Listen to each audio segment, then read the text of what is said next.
Matriculation পৰীক্ষাৰ ফলাফলত ৰাজ্যৰ ভিতৰতে দ্বিতীয় স্থান লাভ কৰিছে সাদিকা আহমেদে। সৰ্বমুঠ 550 নম্বৰ লাভ কৰিছে সাদিকাই।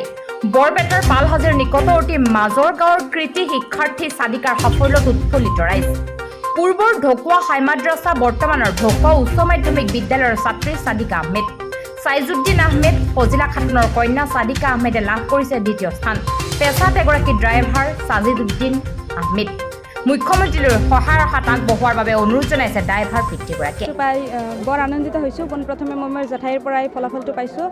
ফলাফলটো পাই মই আনন্দিত হৈছোঁ আৰু মোৰ শিক্ষাগুৰুসকলে মোৰ পিতৃ মাতৃয়ে বহুত সহায় কৰিছিল মোক এই পৰ্যায়ত উপনীত কৰাবলৈ।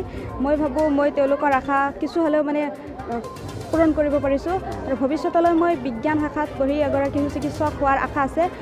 কিন্তু মোৰ দেউতাই এখন 4চকীয়া বাহন চলায়, গতিকে উচ্চ শিক্ষাৰ ক্ষেত্ৰত মানে দেউতাৰ আৰ্থিক অৱস্থা বৰ বেয়া। তেওঁ মোক উচ্চ শিক্ষা কৰাবলৈ মানে বাধা নহয়, সেইকাৰণে মুখ্যমন্ত্ৰী ডাঙৰীয়ালৈ মই আবেদন প্ৰেৰণ কৰিছোঁ।